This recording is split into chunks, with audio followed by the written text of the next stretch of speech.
Welcome to the deep dive. Today, well, we're kind of tackling something I think we've all thought about, right? Personal power. Like some people, they just have that something that, I don't know, that magnetic quality. They walk in and bam, everyone listens. It's not about a title, right? Not just swagger. No, it's something deeper. I was thinking about this after you shared Professor Leip's podcast, that HBR one.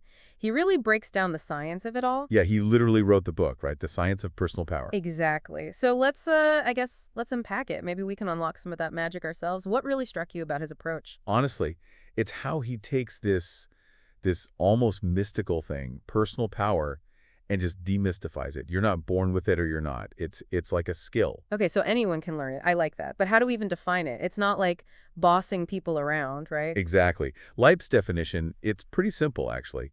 It's that unshakable belief that you can influence the world around you. It's internal, but it shines outward, you know. It affects how others see you, how they react. So the more you believe it, the more others believe it. It's almost like a self-fulfilling prophecy. The more you believe in your power, others pick up on that, and boom, your influence grows. So it's believing it into being. That's wild. Is there, research on this? Tons. Studies show people with a strong sense of personal power, they're more resilient, they bounce back from challenges better, they take risks, they speak up, they just keep going even when things are tough. So it's like good for you on the inside makes you more successful on the outside. That's fascinating. There's even evidence that this feeling, this power feeling, it can change your brain chemistry. More confidence, less stress. It's kind of crazy. Wow, a virtuous cycle. But if it all starts with belief, where do we begin? Especially if, we don't feel particularly powerful right now? That's where Leap's three pillars come in: control, internality, and action. Let's start with control, not controlling people. He means taking responsibility for your own little world, your sphere of influence. So even if a situation feels totally out of your hands, There are always things you can control: your attitude, how much effort you put in, the choices you make. it's focusing on what you can change, not getting stuck on what you can't. That is empowering, especially in tough spots. Exactly. And that leads right into the second pillar, internality. This is about being guided by your own values, your goals, not just reacting to whatever's thrown at you. Like having your own compass pointing you the right way no matter what. Exactly. Instead of being tossed around by everyone else's opinions, you're anchored to what truly matters to you. I get that. When I feel scattered, it's usually because I've lost sight of what I actually want. And then the third pillar, action. Lip's big on this. Moving beyond just thinking about stuff and actually doing. Channeling your energy into, I don't know, creating, building, taking those steps. Control, internality, action. Okay, I see how they connect. But how do we, actually use this? Can you give me an example, say at work, where you're not the boss? Sure, like has this exercise. It's surprisingly simple but powerful. Regularly remind yourself of your core values. Say one of yours is learning and growth. Even in a dead-end job, you can focus on learning new things, getting better at something. Instead of feeling stuck, you're taking control of your own development, even within those limits. That's a great reframing. And the cool part, studies show even just writing about your values before a job interview can really boost your chances of getting hired. Wow. So knowing your values makes you more appealing to employers. It's like authenticity is a superpower. We've been talking about this giving side of personal power, the internal stuff. But what about the taking side? Where does that fit in? Oh, that's key. Lake's point is it's not just about being self-assured. It's about asserting yourself, standing up for your needs, setting boundaries. That's the taking part. So it's not being a pushover, right? There's a balance between giving and kind of taking what you deserve. Absolutely. And this could be tough, especially for people who are, naturally helpful, accommodating. Oh, I know that struggle. So how do we find that balance? When do you give? When do you take? Leap tells this story about a woman negotiating her salary. She was excited about the job, but the offer was low. Oh, I've been there. Wanting to be agreeable, not make waves, especially when you really want the job. And that's where a lot of us trip up. We're afraid to push back, worried about seeming demanding or, I don't know, ungrateful. But Leap says that fear, it's actually a sign of a powerless mindset. Because we're assuming we have to please others to be liked, to be valuable. Exactly. And he flips that on its head. He says advocating for yourself for fair treatment, it actually increases your power because it shows you believe in your own worth. So it's not being arrogant, it's knowing what you deserve and saying it out loud. Exactly. And it ties back to control, right? You're taking control of that negotiation, not letting someone else dictate terms. Wow, that's a powerful way to look at it. It's like being an active participant in your own life, not just letting things happen to you. It reminds me of that fake it till you make it idea, but It's not faking it. It's aligning your actions with your worth, even if you don't totally feel it yet. Yes, act powerfully and the feeling follows. This is good stuff. But shifting gears a bit, what about when things get really tough? Like you're in a high-stakes meeting and someone's trying to undermine you. Oh, Leap has this great example on the podcast. A woman presenting to her CEO, right? Well-prepared, confident, but the CEO starts interrupting with these totally irrelevant questions, clearly trying to throw her off. Oof, I can feel the tension. That's my nightmare. Classic power play. But she doesn't get flustered. She stays calm, acknowledges the question, but then steers the conversation right back to her main points, reaffirms the meeting's goals, promises to follow up on the CEO's concerns later. That's impressive. She had laser focus. But how do you develop that kind of mental strength? It's easy to get swept up in the moment, especially when you're dealing with a big personality like a CEO. That's where internality is so key. She was anchored to her purpose, the value she was bringing to the meeting, so she could resist the CEO's little power trip. She didn't get caught up in his ego. She stayed focused on the bigger picture. So sometimes the strongest move is to not engage in those little battles. Stay focused on your own goals. Like you can't control the wind, but you can adjust your sails. Exactly. Personal power is not about controlling other people. It's about controlling your own reactions. It's knowing you always have a choice in how you respond, even when it's tough. And that choosing to respond calmly and not just reacting, that can actually make you more powerful. It shows self-awareness, emotional intelligence. Those things command respect, even from people who are trying to, put you down. This is fascinating. I feel like we're just scratching the surface here. Oh, absolutely. There's so much more to unpack. But before we jump into more specific strategies, let's take a quick pause. When we come back, I want to share some of Leap's techniques for, overcoming those moments of self-doubt and really stepping into your full potential. Stay with us. Welcome back to the deep dive. We're still exploring this whole personal power thing and how to grow it, even when, you don't exactly feel powerful. Yeah, and right before the break, we were talking about those moments where your confidence, it kind of takes a hit. Those times when you feel, I don't know, your power slipping away, it's easy to get stuck in self-doubt or let what other people do dictate how you feel. Totally.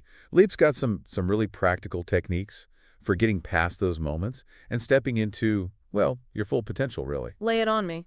One that really clicked for me was this idea of visualizing yourself as part of a bigger group. Oh, interesting. How does that work? Okay, so picture this. You're about to go into the meeting, got to pitch a new idea. Okay, got it. I can picture that.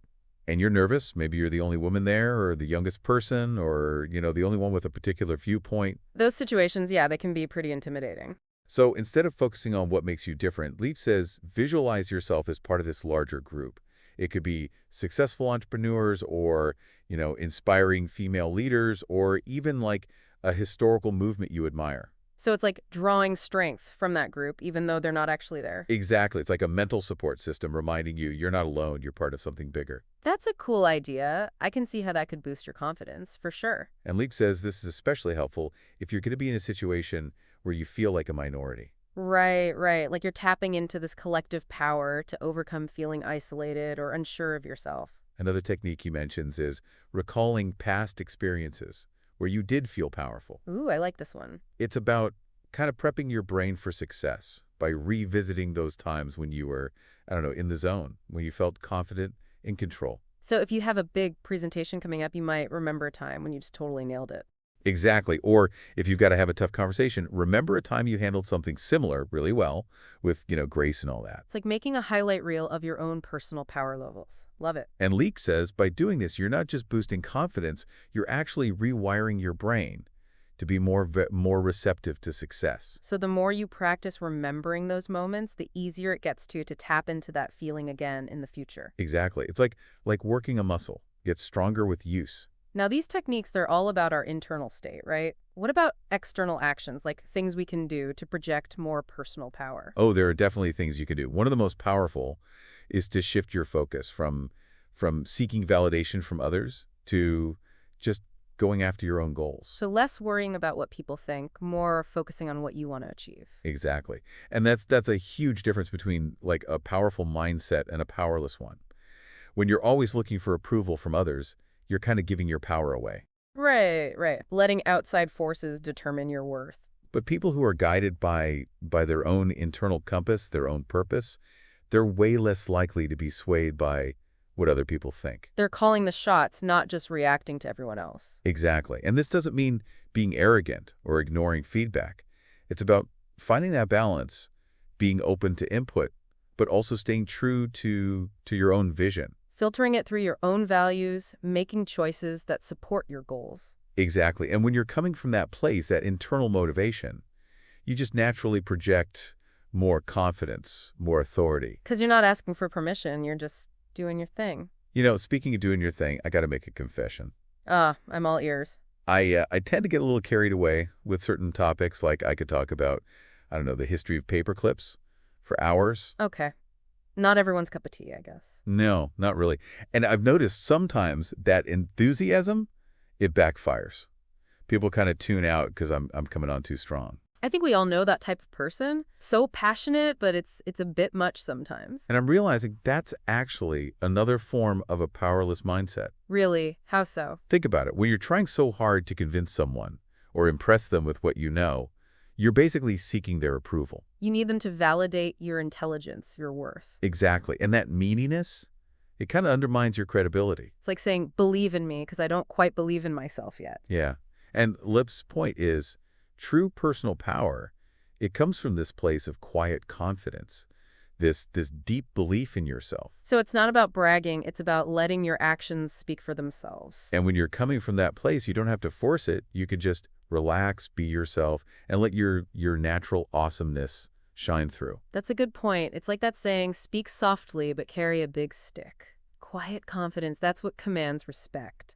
Exactly. And it circles back to control, right? When you're in control of your own energy, your emotions, you don't need to overcompensate or try to prove anything. You can just be present, authentic, and let your actions speak for themselves. So shifting gears a bit, let's talk about meetings, a classic spot where personal power dynamics, they really come into play. Ooh, yes. Meetings, a breeding ground for insecurity and power struggles, for sure. Leap's got some really interesting insights into how to navigate those interactions and become a more influential presence. Let's hear it. All right, welcome back to the deep dive. We're wrapping up our look at personal power and, well, I guess leadership's the next logical step, right? Definitely. We've been kind of digging into Leap's ideas on how to build that power for yourself from an individual perspective. Right. But what happens when you're the one in charge? Like, how do leaders create an environment where their team, their people feel empowered too, like to reach their full potential, all that?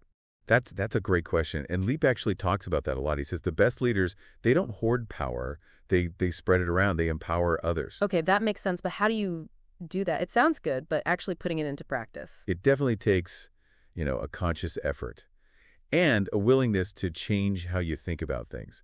Leap talks about 3 key strategies: giving autonomy, holding people accountable, and delegating effectively. Let's start with autonomy. Okay, I'm all ears. This one, I'll admit, it's tough for me. I tend to want to control everything, especially when I have a clear vision? Oh, I get that. But Leap's point is, when you micromanage, you're basically squashing your team's creativity, their initiative. You're saying, I don't trust you to make good decisions. And that's got to be so demotivating, right? Like, I don't think you can do this, so I'm going to tell you exactly how. It creates this dependence instead of empowerment. Leap says, focus on the what, the results you want, not the how or. Trust your team to figure out the path to get there. Exactly. Give them space to experiment, try things out, own the process. It means letting go a little, which can be hard, especially for leaders who are used to, calling all the shots. It's a leap of faith, kind of, but believing your team will step up when you give them that chance. And you know what? Most of the time, they do. People are amazing when they feel trusted, supported. Okay, so economy, that's one piece. But then Leap talks about accountability too, right? He does, and it might sound like they contradict each other. Autonomy, but also accountability. Right. If you're giving people freedom, how do you also hold them accountable? It's a good question, and the answer is they're not opposites. They actually work together. Accountability without autonomy, that just feels like micromanaging, constantly breathing down someone's neck, waiting for them to mess up. It creates a culture of, fear, resentment. Totally. But autonomy without accountability, that can lead to chaos. No direction. It's like sending your team out to sea with no map, no compass. So it's finding that sweet spot. Freedom to make decisions, but also clear expectations, and you're responsible for the results. Exactly. It goes back to that idea of control we talked about earlier. When you hold people accountable, you're not controlling them.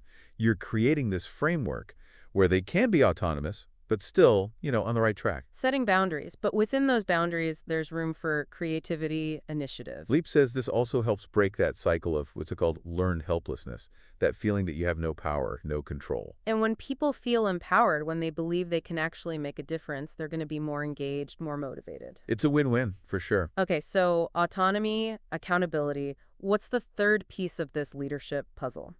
Delegation. And this could be tough for a lot of leaders. It's tempting to do everything yourself, especially if you're good at it. Oh, I know. If you want it done right, do it yourself. I catch myself thinking that sometimes. But Leap says that approach, it's not going to work long term. And honestly, it's kind of ego-driven. It's like saying, I'm the only one who can do this right. Which is probably not true. And also, it's totally disempowering for your team. It's like you're saying, I don't believe in you guys. Exactly. And it creates this bottleneck where everything has to go through you, which slows everything down, limits everyone's potential. Trying to run a marathon carrying your whole team on your back. Right. So how do you get better at delegating? Like says, change how you think about it. Don't be the source of all the answers. Be the guide, the one who points people to the right resources. Empower them to find their own solutions, become experts in their own right. Exactly. So maybe you point them to a specific document or introduce them to someone who has the knowledge they need. Or just encourage them to do their own research. Create a culture of learning, self-sufficiency. Instead of, here's the answer, it's, here's how to find the answer. And by doing that, you're not just freeing up your own time, you're helping your team grow their skills, their confidence. This whole deep dive into personal power, it's been amazing. We've covered so much, from the science of belief to real leadership strategies. We talked about those 3 pillars: control, internality, action. Aligning yourself with your values, speaking up for what you need, taking control of, your own story, basically. And how leaders can empower their teams by giving autonomy, holding people accountable, delegating the right way. What really stands out to me is this isn't a zero-sum game. Personal power isn't limited. It's something we can all cultivate, both for ourselves and for each other. And the more we empower each other, the more powerful we all become. So, as you go about your week, think about this. How can you step into your personal power more fully? And how can you create space for others to do the same? Until next time, keep diving deeper.